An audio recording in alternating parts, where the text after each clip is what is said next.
आप सभी साथियों का स्वागत है आज के स्पेशल सेशन फॉरेन एक्सचेंज के ऊपर। तो साथियों, सबसे पहले मैं अमृत बिज आप सभी का स्वागत करता हूं।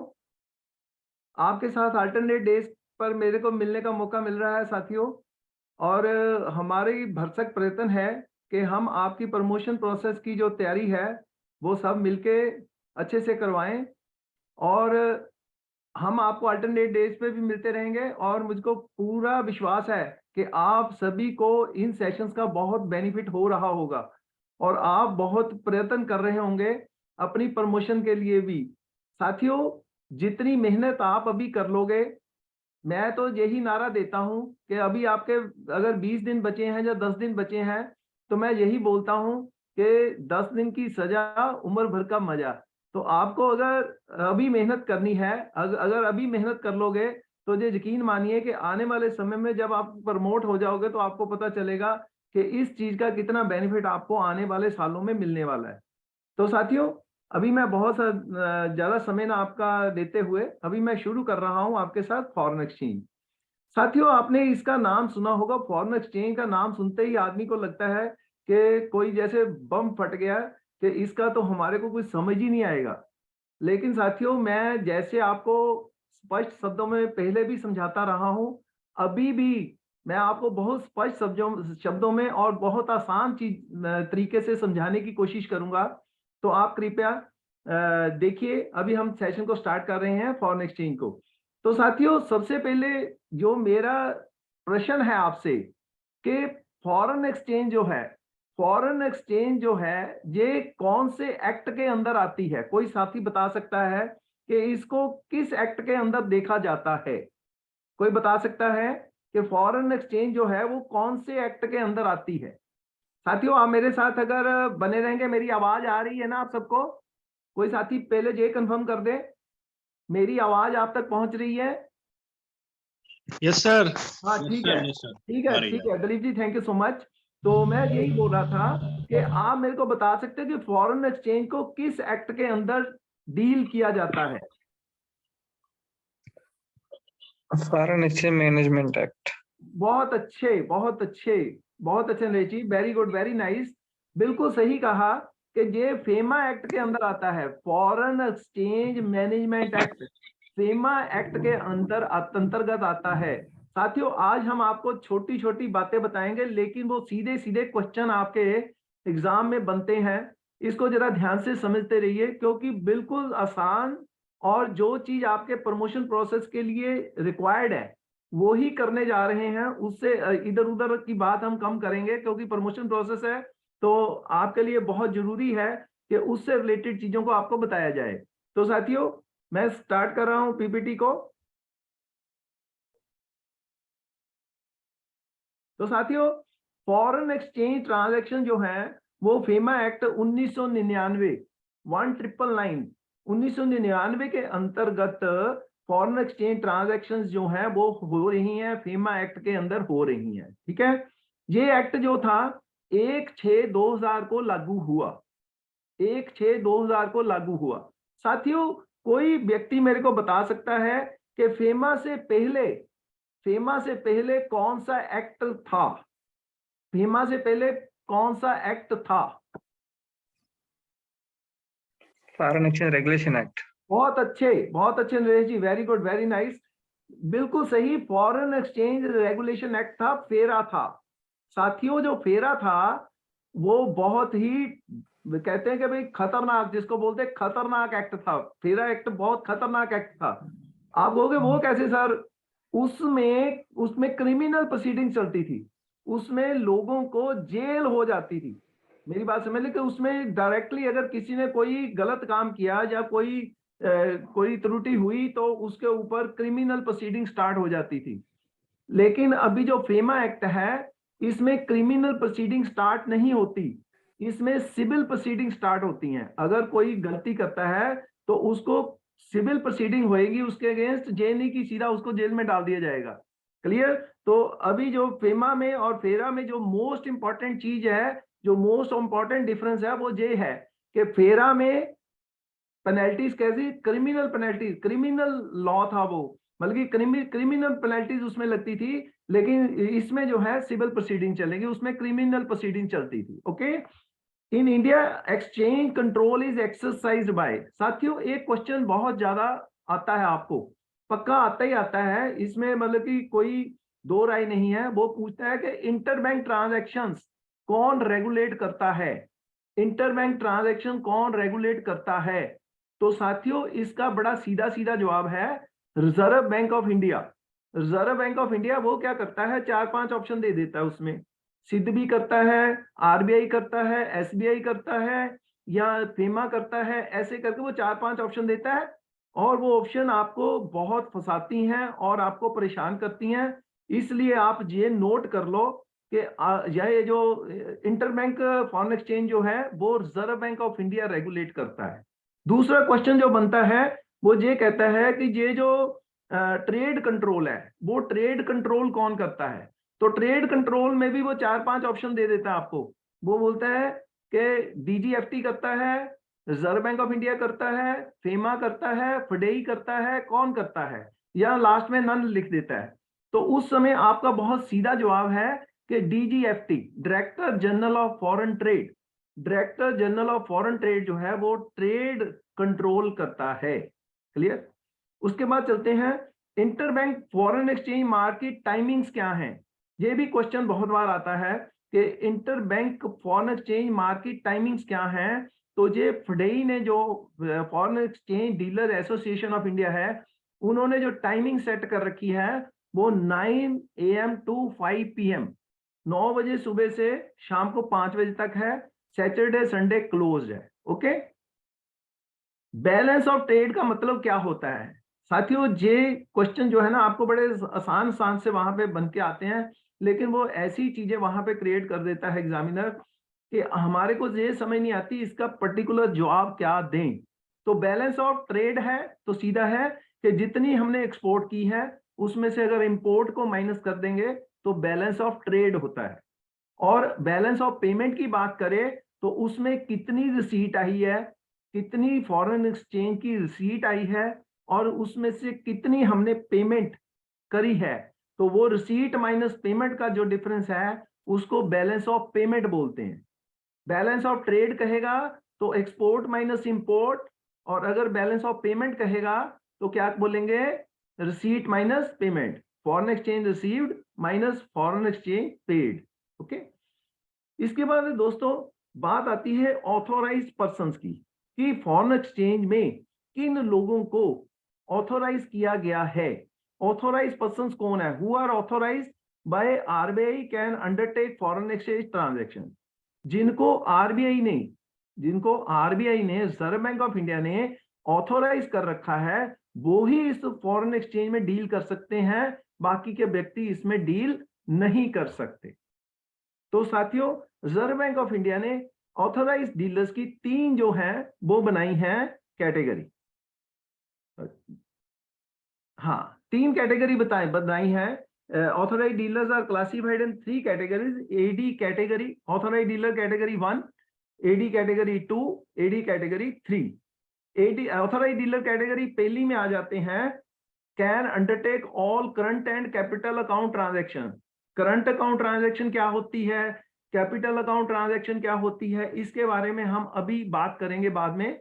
लेकिन अभी आप यही दिमाग में रखिए कि करंट अकाउंट और कैपिटल अकाउंट ट्रांजैक्शन जो है वो कर सकते हैं कौन? Schedule commercial bank, mainly include commercial banks, इसमें मेनली कमर्शियल बैंक्स जो हैं वो आ जाते हैं। और ऑथराइज्ड डीलर कैटेगरी 2 में can undertake specified non trade related current account transactions, उनमें आ जाते हैं रीजनल रूरल बैंक्स और कोऑपरेटिव बैंक्स।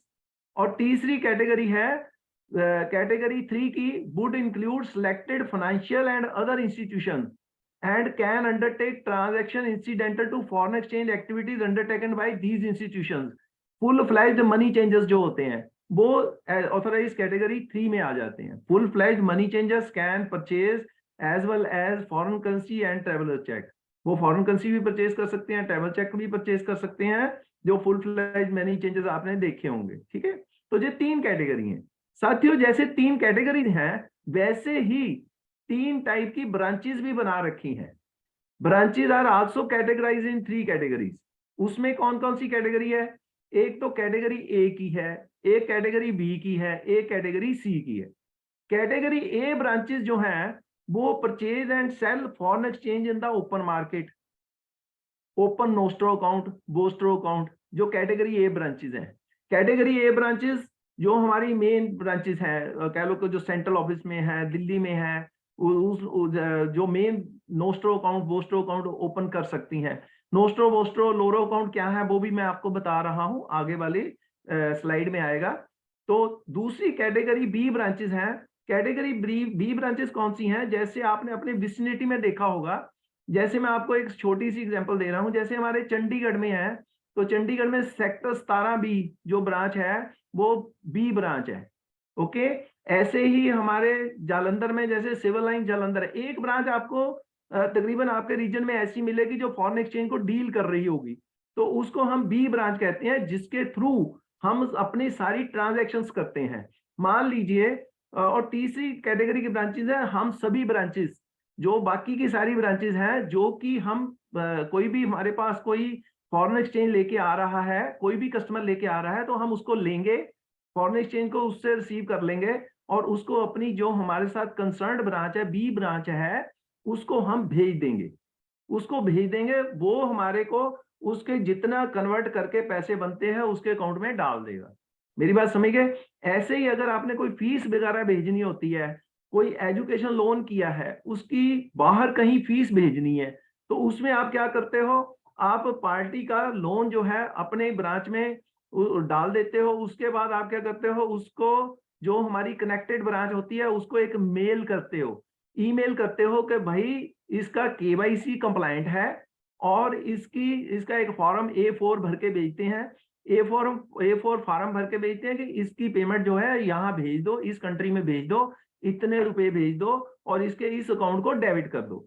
तो जो हमारी कनेक्टेड ब्रांच है, बी ब्रांच है, वो क्या करती है? वो अपना स्विफ्ट मैसेज के थ्रू अपने जिस कंट्री में भी पैसे भेजने होते हैं वहां भेज देती है और उस व्यक्ति के अकाउंट को डेबिट कर देती है। उसका अकाउंट हमारे पास ही रहता है, हमारी ब्रांच में ही रहता है, लेकिन उस अकाउंट से डेबिट करके और कंसर्न कंट्री में उसके पैसे भेज देती है। क्लियर हो गया? यहां तक कि 3 के तरह की कैटेगरी कौन सी है, 3 तरह की ब्रांचेस की कैटेगरी कौन सी है, कौन सी ब्रांच फॉरेन एक्सचेंज कर सकती है। तो याद रखिए अपनी सारी ब्रांचेस जो हैं वो फॉरेन एक्सचेंज का काम कर सकती हैं, फॉरेन एक्सचेंज रिसीव कर सकती हैं, फॉरेन एक्सचेंज दे भी सकती हैं, बेच भी सकती हैं, लेकिन अपनी कनेक्टेड ब्रांच के थ्रू, अपनी कनेक्टेड ब्रांच के थ्रू काम करना है। और हमने कोशिश करनी है मनी एक्सचेंजर के साथ, हमने डायरेक्ट डील नहीं करना, कोशिश करनी है कि अपनी ब्रांच के थ्रू ही हम काम करें। ठीक है, आगे चलते हैं। आगे चलते हैं दोस्तों। मैंने बताया था कि आपको बताऊंगा नोस्ट्रो अकाउंट क्या होता है, बोस्ट्रो अकाउंट क्या होता है और लोरो अकाउंट क्या होता है। आज तक आपने सुना होगा कि नोस्ट्रो का अकाउंट मतलब है our account with you, our account with you. मतलब जब हमारा इंडिया में हम हैं, तो इंडिया वालों का अकाउंट मान लो दूसरी कंट्री में है, तो हम बोलेंगे नोस्ट्रो अकाउंट है, आवर अकाउंट विद यू। मतलब कि अगर central bank of India Mumbai ने अपना अकाउंट सिटी बैंक न्यूयॉर्क में खोला, तो क्या होगा कि ये नोस्ट्रो अकाउंट है। क्या है? Nostro. It means our account with you, the account of a bank in India with a foreign correspondent bank abroad in foreign currency. दूसरे कंट्री में फॉरेन करेंसी में भी जो अकाउंट खुला हुआ है उसको हम बोलेंगे कि ये नोस्ट्रो अकाउंट है। क्लियर? उसके बाद आ जाता है बोस्ट्रो अकाउंट क्या है। बोस्ट्रो अकाउंट का मतलब ये है कि दूसरे कंट्री का अकाउंट हमारे यहाँ इंडिया में खुलना, उसको हम बोलेंगे कि ये बोस्ट्रो अकाउंट है। मतलब जैसे कि सिटी बैंक ने हमारी central bank of India Mumbai में खाता खोला, तो इसका मतलब your account with us, your account with us, इसको बोलेंगे वोस्ट्रो अकाउंट है। Clear? The account of a foreign correspondent bank abroad with a bank in India in Indian rupees. जब हमने नोस्ट्रो खोला था तो वहां पे फॉरेन करेंसी में खोलना पड़ेगा, जब दूसरे वाला खोलेगा तो इधर इंडियन रुपीज में खोलेगा। ठीक है, जैसे सिटी बैंक जो है वो हमारे साथ खोल रहा है, वो वोस्ट्रो अकाउंट है तो वो इंडियन रुपीज में खोलेगा। क्लियर? तो इसको फॉर एग्जांपल मैंने बताया कि सिटी बैंक न्यूयॉर्क का अकाउंट हमारी CBI central bank of India Mumbai branch के साथ होगा, तो हम उसको बोलेंगे जो वोस्ट्रो अकाउंट है। दोनों अकाउंट समझ लग गए। लोरो अकाउंट बहुत आसान है, इसमें है their account with them, their account with them, मतलब कि मान लीजिए जैसे सेंट्रल बैंक ऑफ इंडिया का अकाउंट है न्यूयॉर्क के साथ, सिटी बैंक न्यूयॉर्क के साथ, सिटी बैंक न्यूयॉर्क का है सीबीआई के साथ। अब जो बीच में कोई बैंक है, मान लीजिए स्टेट बैंक ऑफ इंडिया, इसको देखता है तो वो बोलेगा कि देयर अकाउंट विद देम, बल्कि उनका अकाउंट लोरो अकाउंट है आपस में। तो साथियों, ये नोस्ट्रो, वोस्ट्रो और लोरो मैंने बहुत बार देखा है एग्जाम में, इससे रिलेटेड क्वेश्चन जरूर आता है। और जो साथी आप में से सीआई भी कर रहे हैं और अगर उनका फॉरेन एक्सचेंज का पेपर है तो उसमें तो ये डेफिनेटली आता है। और इसमें भी मैंने बहुत बार देखा है कि नोस्ट्रो, वोस्ट्रो और लोरो आता जरूर है, लेकिन हम लोग गलती कर जाते हैं वहां पे, हम वहां पे कंफ्यूज हो जाते हैं कि क्या था यार, सर ने क्या बताया था, आवर अकाउंट विद यू है या their your account with us है या देयर अकाउंट विद देम है, क्या वहां पे हमारी कंफ्यूजन हो जाती है। तो साथियों, इसको बड़े ध्यान से देखते जाइए, क्योंकि ये जितनी स्लाइड्स हैं वो आपके बहुत ज्यादा काम आने वाली हैं। आगे चलते हैं दोस्तों। All foreign exchange transaction are settled through nostro account, जितनी भी हमारी फॉरेन एक्सचेंज की ट्रांजेक्शन है वो सारी नोस्ट्रो अकाउंट के थ्रू सेटल होती है। साथियों, एक और इंपॉर्टेंट चीज बताने जा रहा हूं, स्टेटमेंट के ऊपर क्वेश्चन आता है।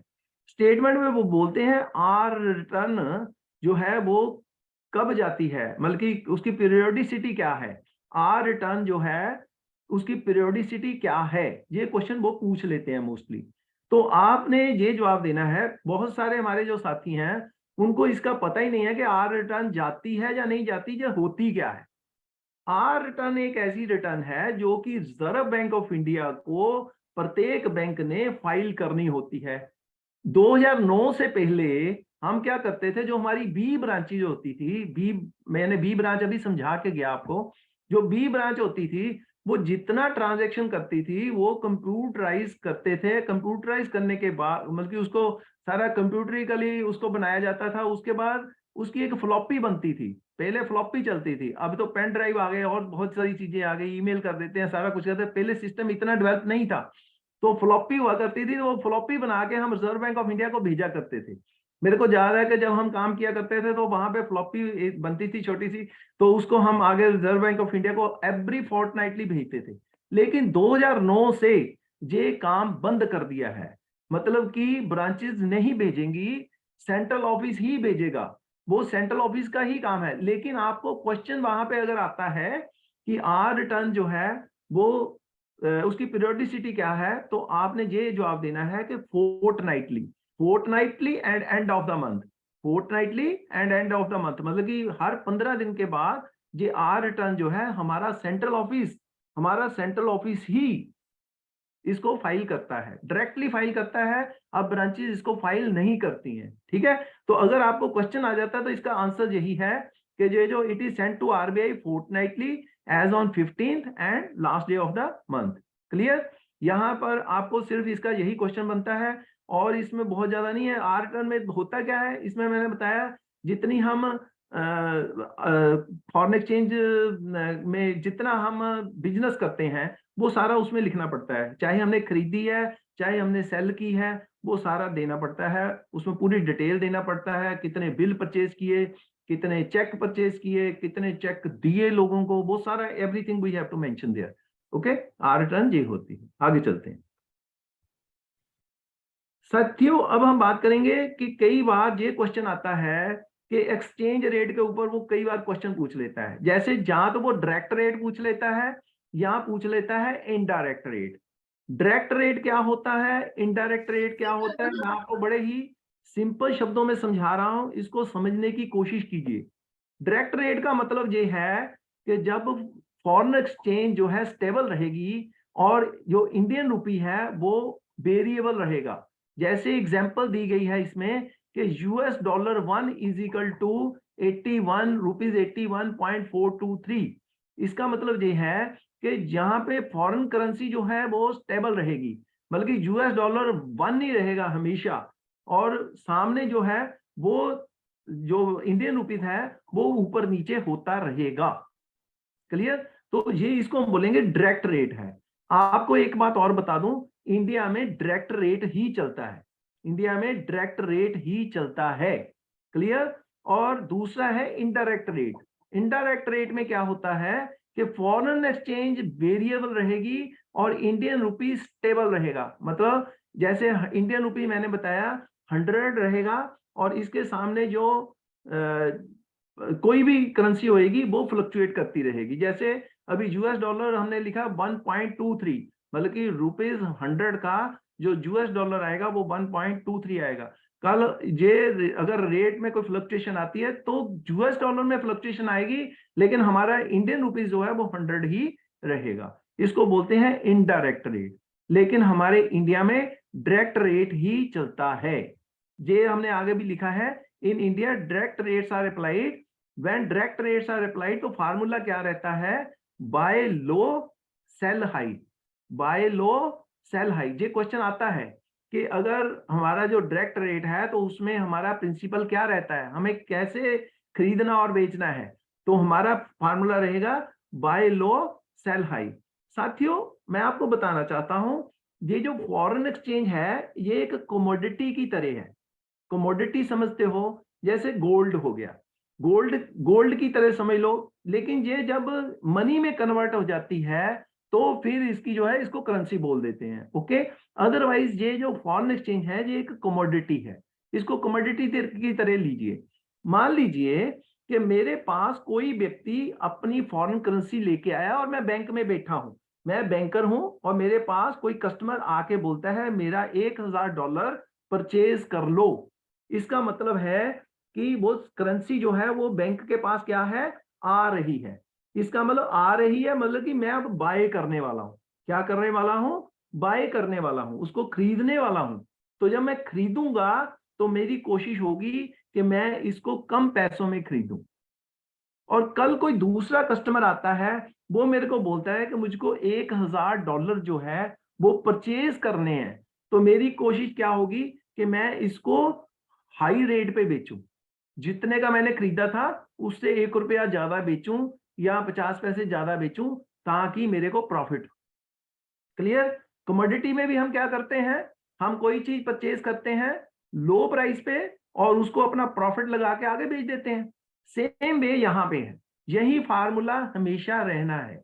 सो डायरेक्ट रेट के केस में अगर वो पूछे कि क्या हमारा प्रिंसिपल रहेगा, तो हमारा सिद्धांत है buy low sell high. Okay, आगे है, in India rates are determined by. हाँ, ये क्वेश्चन बहुत इंपॉर्टेंट है, ये क्वेश्चन बहुत बार आया है कि इंडिया में जो फॉरेन करेंसी के रेट्स हैं वो कौन डिटरमिन करता है। इंडिया में फॉरेन करेंसी के रेट कौन डिटरमिन करता है। मैं अपने साथियों से पूछना चाहूंगा, कोई बताना चाहे कि क्या रिजर्व बैंक ऑफ इंडिया करता है या स्टेट बैंक ऑफ इंडिया करता है या मार्केट फोर्सेस करती हैं, सप्लाई डिमांड करती है, कौन करता है ये जो रेट्स हैं, आई रेट्स? थिंक वो मार्केट फोर्सेस है। बहुत अच्छे, बहुत अच्छे प्रियंका मैम, बहुत अच्छे, बहुत बढ़िया, बिल्कुल सही। देखिए जहां पे क्वेश्चन वो मार्केट फोर्स करता है। हाँ है, मार्केट फोर्सेस, बिल्कुल सही है। तो यही जी। क्वेश्चन का जवाब है कि in India rates are determined by market forces, market forces demand and supply. Very good. तो इसका जवाब आपको वहां पे हमें कंफ्यूज नहीं होना है। हम बहुत बार वहां पे कंफ्यूज हो जाते हैं, हम चक्री में खुद ही पड़ जाते हैं कि यार रिजर्व बैंक ऑफ इंडिया होगा, एसबीआई होगा या फडेई होगा। वो 3 4 5 ऑप्शन ऐसे ही देता है ना, जिसमें हम लोग जरूर कहीं ना कहीं फंसते हैं।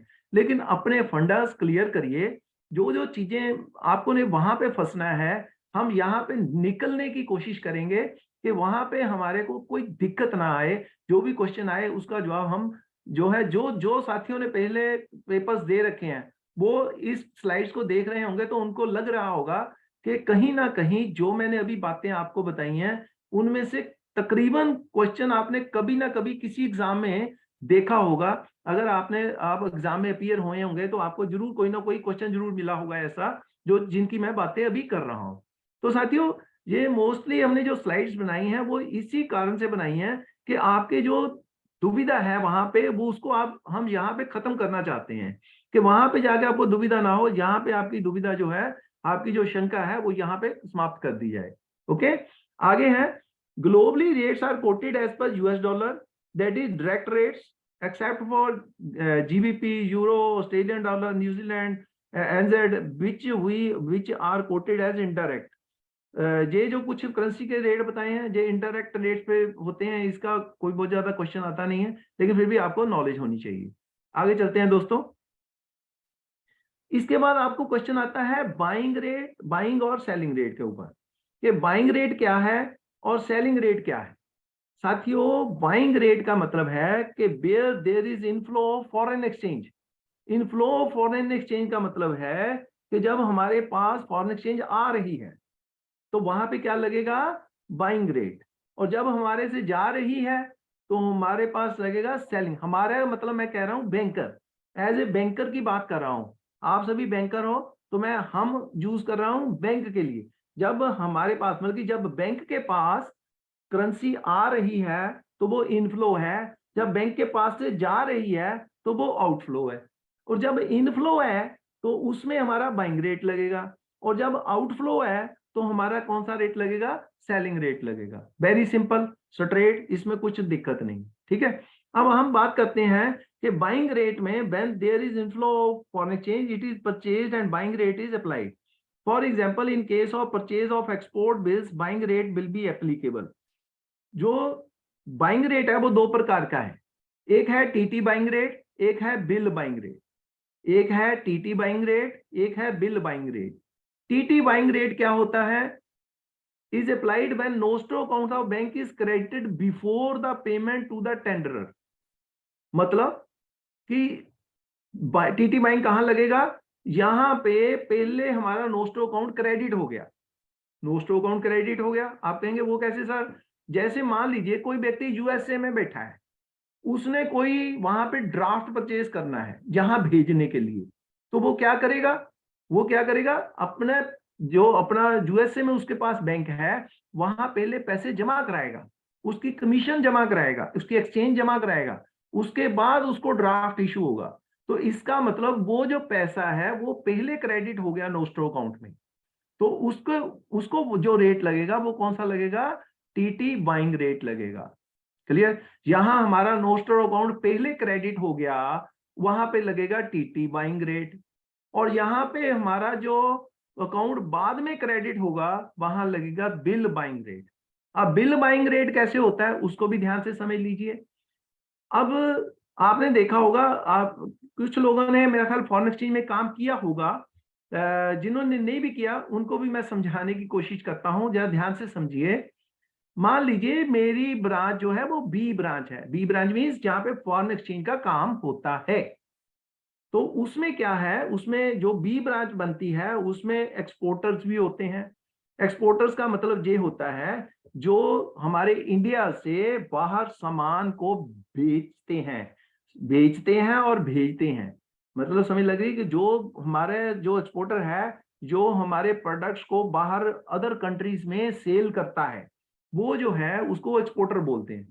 अब एक्सपोर्टर क्या करता है, एक्सपोर्टर जो है वो बैंक से जुड़ा रहता है। बैंक से क्यों जुड़ा रहता है, क्योंकि बैंक के पास उसकी एलसी वगैरह आनी है। अब आप कहेंगे सर एलसी क्या होती है, एलसी के ऊपर भी मैं आगे बताने वाला हूं स्लाइड के, लेकिन थोड़ा सा मैं एक छोटा आइडिया दे रहा हूं, जब उसको ध्यान से समझिए। एलसी का मतलब होता है लेटर ऑफ क्रेडिट। एलसी का मतलब है letter of credit. Letter of credit की आवश्यकता क्यों पड़ती है, लेटर ऑफ क्रेडिट की आवश्यकता क्यों पड़ती है साथियों, जो एक्सपोर्टर है, इधर मान लो कि इंडिया में एक्सपोर्टर हमारा है और यूएसए में इंपोर्टर है। इंडिया में एक एक्सपोर्टर हमारा नट बोल्ट्स का काम करता है, और नट बोल्ट्स उसके इतने हैं कि पूरे ऑल ओवर दी वर्ल्ड बड़े मशहूर हैं, फेमस है कि उसके जैसे नट बोल्ट कोई बना नहीं सकता। और यूएसए में ऐसा जो एक इंपोर्टर है उसने सुन लिया कि वहां मैं उस व्यक्ति से वो माल खरीदूंगा। अब उसने क्या किया, $1 लाख का ऑर्डर दे दिया हमारे इधर एक्सपोर्टर को जो इंडिया में है। जैसे ही हमारे एक्सपोर्टर के पास $1 लाख का ऑर्डर आया तो वो तो खुशी से ना समाया, क्या कमाल है यार, इतना बढ़िया ऑर्डर आ गया, सब कुछ हो गया। लेकिन जैसे ही उसके पास $1 लाख का ऑर्डर आया तो बहुत घबराया कि यार मैं अपना $1 लाख का सामान नट बोल्ट्स भेज दूंगा इंपोर्टर को यूएसए में, तो कल वो यूएसए में बैठा इंपोर्टर मेरे को पेमेंट ही ना करे तो मैं तो मर गया, मैं कहाँ जाऊंगा, मैं कहाँ उसको ढूंढूंगा जाके। अब वो उसको बोलता है, हमारा एक्सपोर्टर जो है वो बोलता है कि भाई मेरे को $1 लाख भेज दो तो मैं आपको ये जो सामान आपने लिखवाया है वो भेज देता हूं। क्लियर? अब जब इंपोर्टर को पता चलता है यूएसए में कि यार मैं $1 लाख इसको भेज दूंगा, तो ये व्यक्ति कल मेरे को सामान ही ठीक ना भेजे, कोई सामान में ही कोई कमी कर दे, गलत मटेरियल भेज दे, तो मैं क्या करूंगा? तो उसने कहा नहीं भाई मैं आपको ये नहीं भेज सकता। तो साथियों, आपस में एक दूसरे को दृढ़ता देने के लिए, आपस में एक दूसरे का विश्वास बनाने के लिए एलसी का जन्म हुआ। उन्होंने कहा कि भाई एक एलसी ओपन होएगी। एलसी क्या ओपन होएगी, कैसे होएगी? जो इंपोर्टर है वो क्या करेगा, जाके अपने बैंक से, मतलब कि यूएसए में जो उसका बैंक है, वो मान लो कि सिटी बैंक है उसका यूएसए में, तो वो क्या करेगा, इंपोर्टर अपने यूएसए में सिटी बैंक के पास जाएगा, बोलेगा भाई मेरे को एक एलसी ओपन करनी है। अब जो व्यक्ति एलसी ओपन करवाने गया है उसको हम क्या बोलेंगे? इंपोर्टर को एप्लीकेंट। क्या बोलेंगे? एप्लीकेंट। ठीक है। अब एप्लीकेंट जो है वो किसके पास गया है? इशूइंग बैंक के पास। किसके पास गया है? इशूइंग बैंक के पास, कि भाई एक एलसी खोलो जिसमें ना तुम जे सारी कंडीशन डाल दो कि मैं $1 लाख की पेमेंट करूंगा, अगर 3 महीने में माल ना आया तो ये काम खत्म हो जाएगा, कॉन्ट्रैक्ट खत्म हो जाएगा। कंडीशंस डालेगा उसमें, कौन सी भी कंडीशंस डालेगा। मैं एक एग्जांपल ले रहा हूं। वो कहेगा कि पैकिंग कैसी होगी, उसका जो मटेरियल सप्लाई करेगा उसकी भी स्पेसिफिकेशन देगा, और कितने दिनों में वो सप्लाई कर देगा उसका भी स्पेसिफिकेशन देगा। तो वो क्या करेगा, एक एलसी बना देगा। किसकी फेवर में बना देगा? एक्सपोर्टर की फेवर में। जो एक्सपोर्टर है उसको हम बोलेंगे बेनिफिशियरी। क्या बोलेंगे? बेनिफिशियरी। इसका मतलब एलसी में कितनी पार्टियां आ गई? 3 पार्टियां आ गई। कौन कौन सी? एक तो एप्लीकेंट, एक इशूइंग बैंक, और एक बेनिफिशियरी। बेनिफिशियरी बोलते हैं जो एक्सपोर्टर होता है। अब जो एक्सपोर्टर है वो भी बेनिफिशियरी है। अब एक्सपोर्टर क्या करता है, जब माल तैयार कर लेता है सारा, जब एलसी खुल जाती है तो एलसी जो है हमारे बैंक के पास आ जाती है। कैसे आती है वो आपको सारी पार्टीज बताऊंगा मैं आगे चल के, आगे स्लाइड आने वाली है तो उसमें हम सब क्लियर करेंगे आपको। तो आपके क्वेश्चन भी लेंगे, कोई दिक्कत नहीं है। तो आप समझते रहिए इस समय की भी, मैं जो चीज समझा रहा हूं उसको समझने की कोशिश करिए, क्योंकि जहां पे एक भी पॉइंट आपका स्लिप हो गया तो फिर स्लिप हो गया तो स्लिप हो जाएगा। इसलिए ध्यान से सुनते सुनते रहिए जो मैं आपको बात बता रहा हूं। ठीक है। अब क्या करता है एक्सपोर्टर, जब माल तैयार कर लेता है, कागज तैयार कर लेता है, सारे पेपर्स जो एलसी में मेंशन होते हैं वो सारे तैयार कर लेता है, तो वो एक बंच बना के किसके पास आता है? बैंक के पास आता है, और बैंक को कहता है मेरा ये बिल परचेज कर लो। इसको बोलते हैं बिल बाइंग। क्या बोलते हैं? Bill buying. बैंक क्या करता है, उसका जो बिल है उसको परचेज कर लेता है। मान लो $20,000 का है, तो हम क्या करेंगे, उसका वो जो $20,000 का है वो इनफ्लो है हमारा, वहां पे रेट कौन सा लगेगा? Bill buying. जब हम बिल परचेज कर रहे हैं तो बिल बाइंग रेट लगेगा। यहां आपको क्लियर हो रहा होगा। Bill buying is applied when nostro account is credited letter. अब देखिए, वो बिल लेके आया एक्सपोर्टर, और हम एज ए बैंकर बैठे हैं ब्रांच में, वो आया है, उसने कहा मेरा ये बिल परचेज कर लो। अब बिल परचेज करके हम उसको तो इमीडिएट पैसे दे रहे हैं, क्या हमारे को उसी समय डॉलर मिल रहे हैं? कोई साथी बता रहा है उस समय हमारे नोस्ट्रो अकाउंट में डॉलर इमीडिएटली आ रहे हैं? कोई साथी बता रहा है कि जब हमने उसका बिल परचेज किया $20,000 का, हमने तो उसको इमीडिएट पेमेंट कर देनी है, लेकिन क्या जो $20,000 का बिल परचेज कर रहे हैं उसके नोस्ट्रो में हमारे को इमीडिएट क्रेडिट हो रहे हैं? नहीं हो रहे? नहीं हो नहीं रहे। No, sir. No, sir. Very good, बहुत नहीं अच्छे। होंगे। उस समय हमारे नोस्ट्रो अकाउंट में नहीं क्रेडिट हो रहे, तो इसका मतलब कब होंगे? जब इंपोर्टर पेमेंट करेगा तो नोस्ट्रो अकाउंट। इसका मतलब जब हमारे पैसे लेटर होने हैं तो हम कहेंगे कि वहां बिल बाइंग रेट लगेगा और टीटी बाइंग वहां लगेगा जहां ऑलरेडी हमारा नोस्ट्रो अकाउंट क्रेडिट हो गया है। क्लियर? आगे चलते हैं। आगे है दोस्तों सेलिंग रेट। सेलिंग रेट में क्या है? When there is outflow of foreign exchange, जब हमारा फॉरेन एक्सचेंज का आउटफ्लो हो रहा है। सेलिंग रेट जब हमारा आउटफ्लो मतलब कोई कस्टमर हमारे से करेंसी परचेज करने आया तो क्या है? आउटफ्लो हो रहा है, सिंपल। ठीक है, तो इसमें बिल सेलिंग रेट है, इसमें भी दो तरह के रेट हैं, एक तो बिल सेलिंग है, एक टीटी सेलिंग है। तो TT selling rate is applied when the bank is sending Indian rupees out of country. ठीक है, और बिल सेलिंग क्या है? वो भी सेम है, is calculated by adding exchange margin to the TT selling.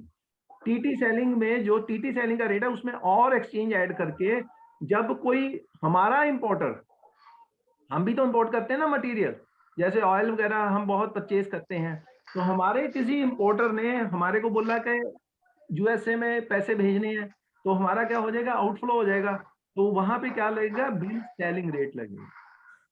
Clear? चलिए आगे चलते हैं दोस्तों। ये कुछ एग्जांपल्स दे रखी हैं कि कौन सा रेट कहाँ लगेगा, इससे आपको काफी सहायता मिलेगी।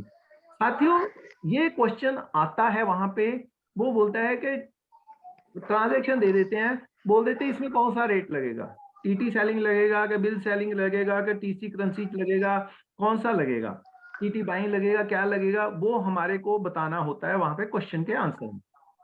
तो इसमें साथियों हमारा रहेगा जैसे कि टीटी सेलिंग है, टीटी सेलिंग कौन से ट्रांजैक्शन में आएगा? किसी साथी ने माइक खोला है या मेरे को ऐसी आवाज आ रही है?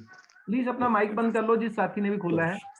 तो टीटी सेलिंग में outward remittance such as DD, TC, cancellation of purchase such as bill purchase, return unpaid, bill transfer to collection account, forward purchase contact, जी इस सब में टीटी सेलिंग रेट लगेगा।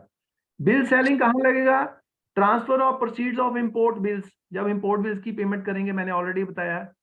और ट्रेवल चेक, करेंसी नोट के में as per discussion कोई भी रेट हम टीटी सेलिंग या बिल बाइंग जो भी लगाना चाहें कस्टमर के हिसाब से लगा लेते हैं। वैसे जो हमारा टीटी सेलिंग रेट है वही लगता है most of the time. TT buying rate क्या है? Cancellation of outward TT, MT etcetera, clean wherever already received, conversion proceeds of instruments that sent for collection, cancellation of contract। so bill buying जो है और TT buying के ये कुछ examples दिए हैं, इसको आप एक बार स्टडी कर लेंगे तो आपको क्लियर हो जाएगा कि जो मैटर हम आपको बता रहे हैं उसका मकसद क्या है। आगे चलते हैं दोस्तों।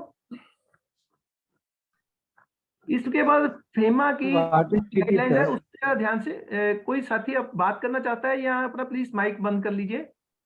जी कोई साथी पूछना चाहता है मेरे से। What is TT, sir? What is the TT full form?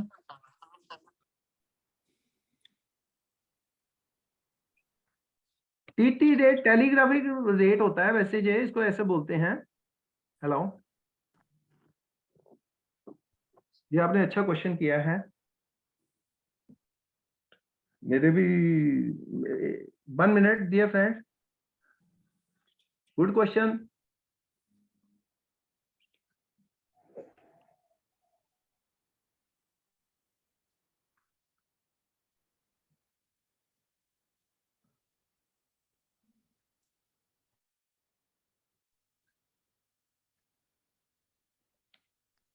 Telegraphic transfer.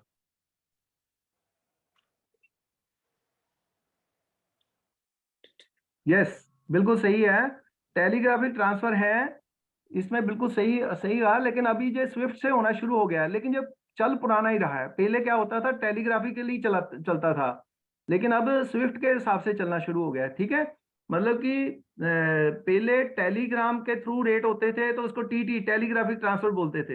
अभी आपने क्वेश्चन किया तो मेरे भी दिमाग में आया, मैं कहा यार इसको एक बार मैं वेरीफाई कर लूं। वैसे इसको कार्ड रेट भी बोल देते हैं। ठीक है, तो ये बिल्कुल सही बताया जिस भी साथी ने बताया Telegram, thank you so much, बहुत अच्छा क्वेश्चन था, क्योंकि हम टीटी रेट कहते रहते हैं और दिमाग से फिर निकल जाता है क्या होता है। ठीक है, गुड, वेरी गुड। चलिए अभी हम फेमा की बात करेंगे दोस्तों। FEMA act 1999 it was implemented on 1 जून 2000। इसमें कैपिटल अकाउंट ट्रांजैक्शन कौन सी होती हैं? कैपिटल अकाउंट ट्रांजैक्शन वो हैं, include transaction such as Indian party making investment in equity share.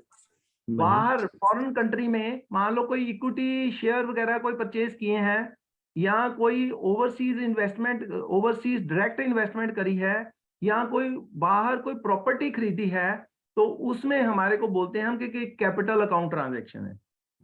Current account transaction की जब बात आती है तो जैसे कोई पेमेंट हमने due in connection with foreign trade, कोई फॉरेन ट्रेड से संबंधित कोई पेमेंट करी, अदर करंट बिजनेस सर्विसेज कोई ली है, short term banking credit facility है, payment due as interest on loan and as net income from investments, remittances for living expenses of parents, spouse and children residing abroad, expenses in connection with foreign travel, education, medical care, ये सबको हम current account transaction कहते हैं।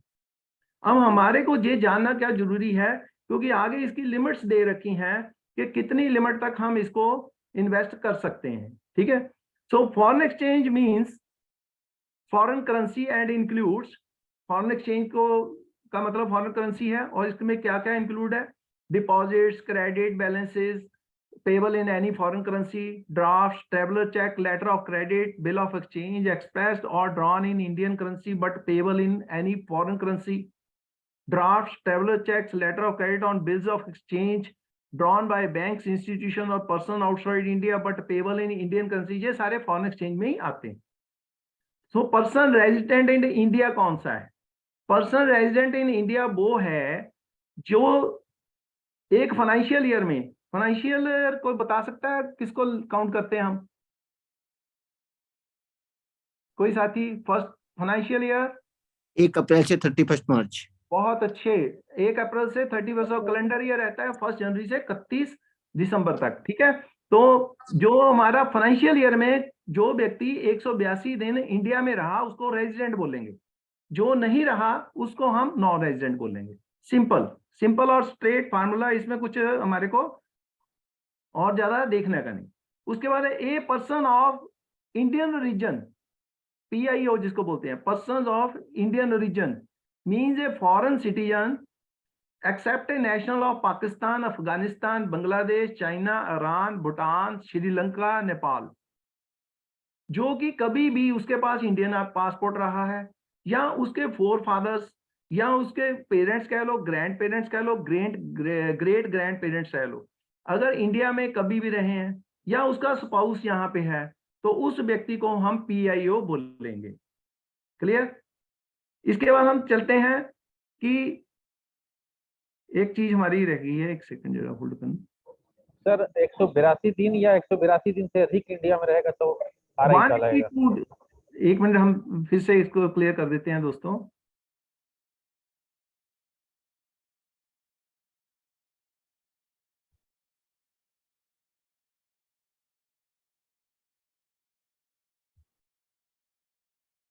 More than 182 days, more than 182 days, ठीक है, 182 दिन से ज्यादा जो रहेगा उस व्यक्ति को हम रेजिडेंट मानेंगे, और जो नहीं रहेगा उसको हम NRI मानेंगे। ठीक है, आगे चलते हैं दोस्तों। हाँ, थोड़ा लेटर ऑफ क्रेडिट का थोड़ा मैंने आपको बताया, एक बार फिर से समझ लो कि जो लेटर ऑफ क्रेडिट के ऊपर है ना, most of the time question आता है। साथियों 9:17 हो गए हैं, हम 9:25 तक करेंगे। इसका ये थोड़ी लंबी है हमारी जो PPT है, क्योंकि 1 घंटे से ऊपर पढ़ेंगे तो सब ऊपर से चले जाएगा।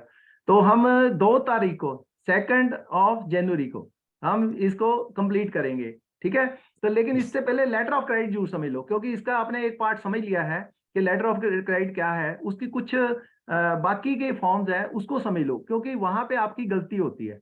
उसके बाद बहुत इंपॉर्टेंट चीजें अभी स्लाइड में बहुत सारा बचा हुआ है, जो कि मैं आपको 2 तारीख को करवाऊंगा, क्योंकि मेरे को समय भी 1 घंटे का ही है। तो मैं कोशिश करूंगा अभी 5-7-10 मिनट में आपको ये LC क्लियर कर दूं, ताकि आपसे आपकी LC से रिलेटेड प्रॉब्लम सारी सॉल्व कर दूं। तो साथियों LC आपको बताया कि LC में कितनी पार्टीज होती हैं, आपने बताया 2 3 पार्टी होती हैं। कितनी होती हैं? 3 पार्टी होती हैं। एक होता है इंपोर्टर, जिसको एप्लीकेंट बोलते हैं, दूसरा मैंने बोला इशूइंग बैंक, तीसरा Issuing. मैंने बोला एक्सपोर्टर। Beneficiary, exporter. ठीक है, एक्सपोर्टर, वेरी गुड। तो 3 पार्टियां होती हैं, कैसे खुलती है वो आपको बता दिया। अब इसमें कुछ टर्म्स आती हैं, उसमें हमारे को समझना है कि जो मैं आपको समझाने की कोशिश कर रहा हूं उसको जरा स्टोरी के माध्यम से समझेंगे तो आपको बहुत अच्छे से समझ आ जाएगा। तो सबसे पहले है एडवाइजिंग बैंक। एडवाइजिंग बैंक कौन होता है साथियों? मैंने बताया कि अमेरिका में बंदा बैठा था, अमेरिका में बंदा बैठा है और उसने कहा, इंपोर्टर ने कहा कि मेरे लिए आप क्या खोल दो, एलसी खोल दो। अब सिटी बैंक ने वहां पे एलसी खोल ली, सिटी बैंक ने न्यूयॉर्क में खोल दी। ठीक है, अब सिटी बैंक ने इधर इन्फॉर्म करना है इंडिया में, लेकिन सिटी बैंक की यहाँ पे ब्रांच ही नहीं है।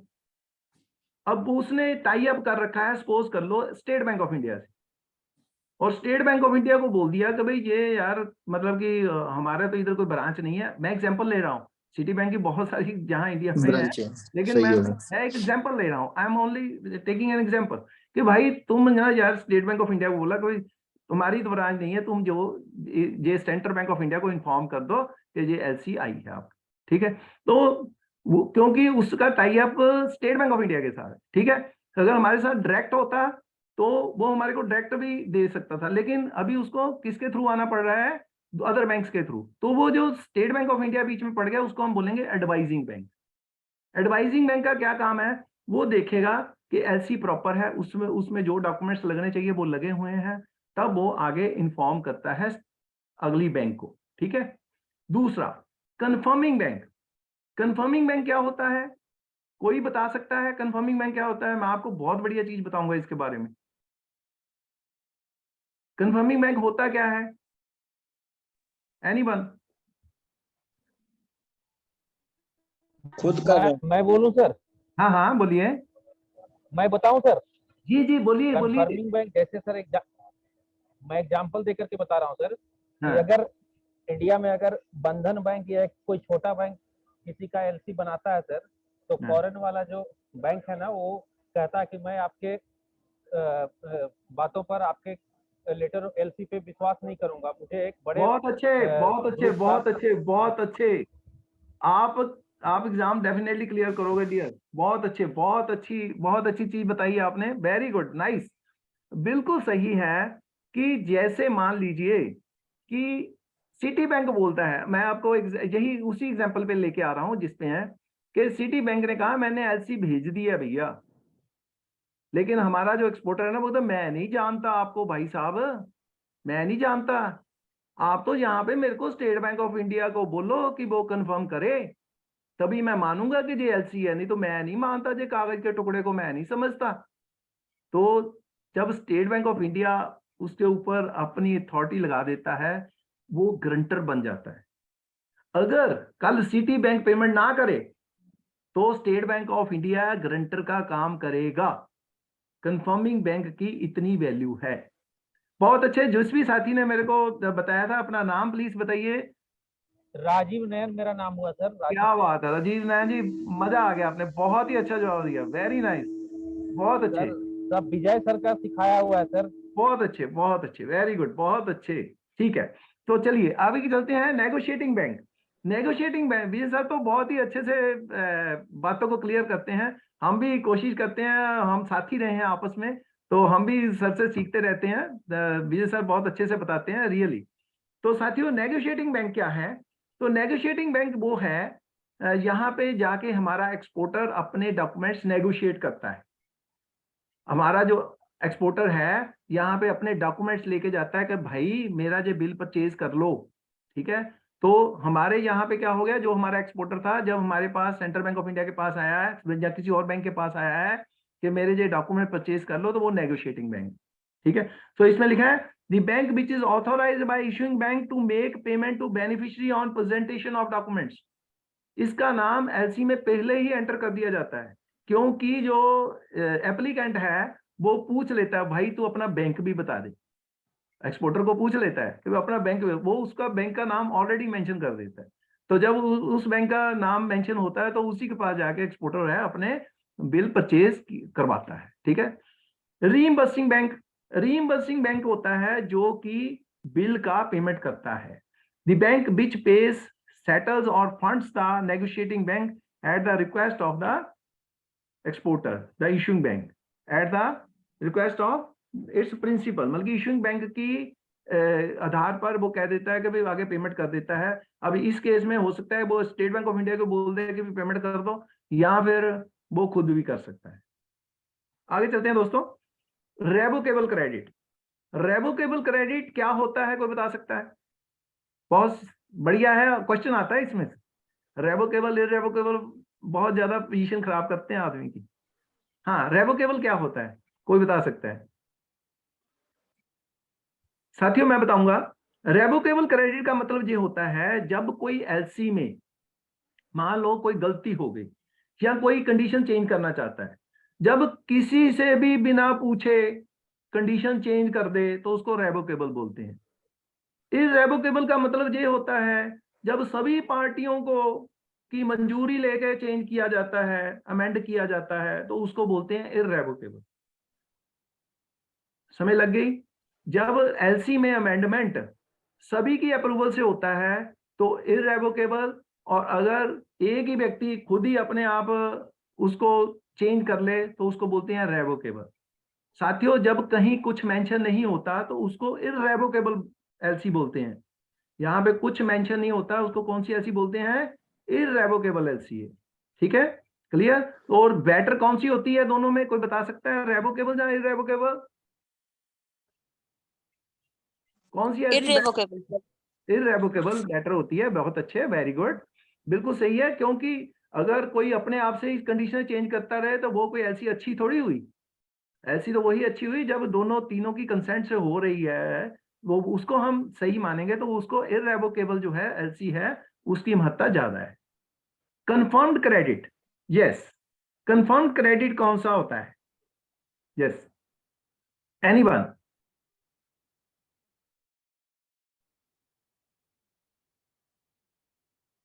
कंफर्म क्रेडिट जो भी आप साथियों ने बताया कि अगर ऊपर कोई कंफर्मेशन कर देता है, जैसे मैंने बोला कि हमारा एक्सपोर्टर बोला है कि भाई मैं नहीं जानता सिटी बैंक को, मेरे तो यहाँ का कोई इंडिया का कोई बैंक करे तो मैं उसको कंफर्म करे कि भाई हाँ एलसी है, तो उसको कंफर्म क्रेडिट बोलते हैं। जिसके ऊपर उसने लिख दिया हमारे बल्कि एक्सपोर्टर के हिसाब से उसने कंफर्म कर दिया, गारंटी उसको बोल देते हैं कि गारंटी भी दे दी उसने, एक तरह से वो गारंटीड एलसी हो जाती है जब कोई दूसरा बैंक और उसको कंफर्म कर देता है।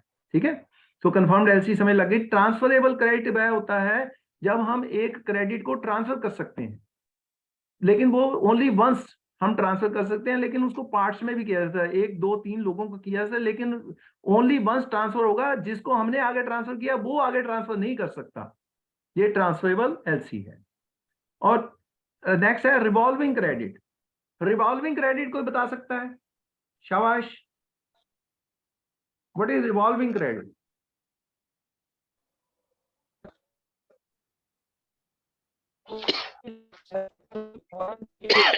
कंपनी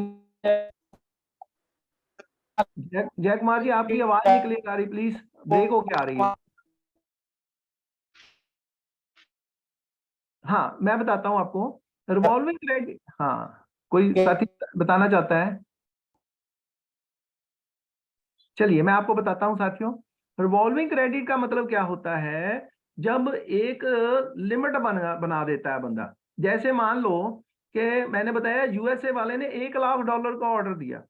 अब उसको लगता है कि मान लो यार मुझको तो इसके नट बोल्ट मंगवाते ही रहना है, वो बोलता है मैं तेरी ना सीधी 10 लाख की बना देता हूँ, पूरे साल की बना देता हूँ, एक 10 लाख की पूरी एलसी खोल दी। ठीक है, वो बोलेगा कि भाई तुम लाख लाख के मेरे को ऑर्डर भेजते रहना, और जब मैं तुम्हारी पेमेंट करता रहा हूं तो नेक्स्ट तुम ऑर्डर भेज दिया करना। समझ गए? तो जब तक वो सारे ऑर्डर पूरे नहीं हो जाएंगे, वो जैसे सीसी लिमिट होती है कि जितना यूज किया उसके बाद जमा करा दिया फिर मिल गया, वैसे ये हो गया कि एक हाई अमाउंट की खोल देता है एलसी, और उसमें से वो पार्ट्स में ऑर्डर जो है वो सप्लाई करता रहता है, तो वो रिवॉल्विंग क्रेडिट। क्लियर? आगे चलते हैं। Back to back credit. Back to back credit का मतलब ये होता है an LC which is issued on request of beneficiary और by his bank in favour of beneficiary supplier. मतलब मान लो मुझको, मैं एक्सपोर्टर हूं और मेरे को 1 लाख की एलसी आई और मैंने आगे सप्लायर रखे हुए हैं, आगे सप्लायर रखे हैं, सी डी ई सप्लायर रखे हुए हैं, और सप्लायर कहते हैं, मैं कहता सप्लायर माल सप्लाई कर, वो कहते हैं नहीं हमारे को भी एलसी दो, हमारे को भी एलसी दो। तो मैं क्या कहता हूं, मैं अपने बैंक से बोलता हूं कि भाई तुम इस एलसी के बिहाफ पे इनको भी एक एक एलसी दे दो, उसी अमाउंट के अंतर्गत जितने बैठता है, मान लो लाख की है तो मैं कहता हूँ 70,000 की तुम इशू कर दो। तो जो उस एलसी के बिहाफ पे आगे फर्दर सप्लायर्स को एलसी इशू कर देता है वो बैक टू बैक है। आगे है red clause LC. Red clause LC वो है an LC which provides that advance on security of LC, जो कहती है कि भाई आप जो व्यक्ति है जिसको एलसी इशू हो रही है उसको आप सामान बनाने के लिए ऋण दे सकते हो, या उसको पैकिंग क्रेडिट के लिए ऋण दे सकते हो, लोन दे सकते हो। तो वो रेड क्लॉस, माल बनाने के लिए या पैकिंग करने के लिए जो भी उसको कॉस्ट लगती है वो उसका आप लोन दे सकते हो, तो वो रेड क्लॉस है। फिर ग्रीन क्लॉस क्या है? ग्रीन क्लॉस ये कहती है जो रेड क्लॉस से भी ऊपर है, वो कहती है इसको बनाने के लिए भी दो, पैकिंग के लिए भी दो, इवन इसको वेयर हाउस करने के लिए भी दो। तो वो कौन सी है? Green clause LC. और फिर है रेस्ट्रिक्टेड एलसी। रेस्ट्रिक्टेड एलसी का मतलब ये है a letter of credit in which negotiation is restricted to particular bank. एक ही बैंक, भाई ये जो डील करेगा जो फलाने बैंक से ही डील करेगा, एक ही बैंक से डील करेगा, उसको रेस्ट्रिक्टेड एलसी। और स्टैंड बाई एलसी, साथियों स्टैंड बाई एलसी हमारे यहाँ नहीं चलती है, इंडिया में नहीं चलती है। फिर आप कहेंगे सर इसको पढ़ाने की क्या जरूरत है? साथियों मैं आपको बताना चाहता हूं, यूएसए में जो जहां पे हम गारंटी करते हैं ना, जैसे गारंटी होती है, गारंटी आपने सुना है कि गारंटी क्या होती है? गारंटी आप बहुत लेते हो। गारंटी क्या है कि हम किसी व्यक्ति की, तीसरे व्यक्ति की गारंटी लेते हैं। मान लो किसी को लोन दिया और हमें लगता है ये पार्टी ठीक नहीं, तो हम उसको बोलते यार किसी और व्यक्ति को ले आ, वो गारंटी दे दे तो हम दे देंगे। तो जो गारंटी है वहां यूएसए में नहीं चलती। तो क्या करते हैं वो कहते हैं अब गारंटी वहां पे बैंड है, मतलब कि कोई लॉ वहां पे है, मेरे को पर्टिकुलर याद नहीं आ रहा है, तो उस कारण से वहां पे बैंड है, वो वहां पे गारंटी वाला काम नहीं चलता जो इंडिया में चलता है। तो वहां पे स्टैंड बाई एलसी चलती है। तो stand by LC is just type of guarantee. Okay, तो ये इंडिया में नहीं चलती है, ये उधर फॉरेन कंट्री का ही है। ओके, तो साथियों अभी आपका समय भी 9:30 हो गया है। आपका बहुत समय ले लिया मैंने। आप सबका बहुत धन्यवाद भी करना है कि आपने बहुत ध्यान से सुना, और मैं आपको ये इस बात का विश्वास दिलाता हूं कि जब हम 2 तारीख को मिलेंगे इससे भी बढ़िया बढ़िया चीजें हम आपको समझाने वाले हैं। तो कृपया 2 तारीख को 8 बजे हम पुनः जुड़ेंगे। आप सभी का बहुत धन्यवाद, दिल की गहराइयों से धन्यवाद करता हूं कि आपने इतने प्यार से और इतने अच्छे से आप तैयारी कर रहे हो। और मैं परमात्मा से ये दुआ करता रहूंगा कि आप सभी का जो प्रमोशन प्रोसेस में है वो बिल्कुल क्लियर हो, और आप ऐसे ही मेहनत करते रहो और आगे बढ़ते रहो। कोई साथी को Yes, कुछ sir. पूछना चाहता है तो पूछ सकता है। बहुत बहुत धन्यवाद अमृत साहब, आपने तो बढ़िया, बहुत ही शानदार तरीके से हमारे साथियों को जो है आपने अच्छे से मार्गदर्शन दिया। Thank you sir. और Happy New मेरे Year, को बहुत sir. सभी साथियों को जो है अच्छा ये लगा होगा कि back to back LC, red clause LC, open जो क्लॉज एलसी और रिस्ट्रिक्टेड एलसी, ये सारी चीजें आप सरल तरीके से, बड़ा ही मृदुभाषी तरीके से आप पढ़ा रहे थे अमृत साहब, आप बहुत अच्छे हैं। Thank you so much. Thanks for the तो काइंड। बीस साहब आखिरी वाला स्लाइड दिखा दीजिए, उसको पढ़ के हमारे साथियों का हौसला अफजाई कर दीजिए। आखिरी स्लाइड, लास्ट स्लाइड। जी सर, जी सर, जी सर। हाँ साथियों, कुछ पाना है कुछ खोना होगा, जो भी हो हासिल अपना होगा। ये विजय सर ही स्लाइड ये वाली लगाते हैं, इनका धन्यवाद, सर का धन्यवाद करना होगा। हाँ। तो कुछ पाना है तो कुछ खोना होगा, जो भी हो हासिल अपना ही होगा, क्योंकि हमारे सभी साथियों का सफलता जो है उनका सपना होगा। सही बात है सर, सही बात। Thank you, sir. तो बहुत बढ़िया। वीस साहब आप साथियों को बता दीजिए कि अभी जो इसी लिंक पर बने रहेंगे, नेक्स्ट सेशन हर्षिता मैडम लेंगी कंप्यूटर नॉलेज पर। ठीक है सर, ठीक है सर।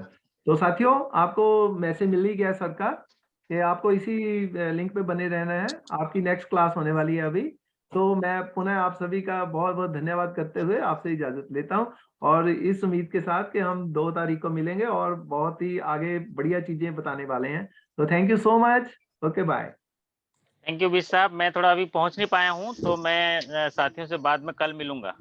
ठीक है सर। जी ठीक जी। है sir. Harshita madam, happy new year आप सर। बीज साहब आप इसको स्लाइड को बंद कर देंगे। जी सर। ओके।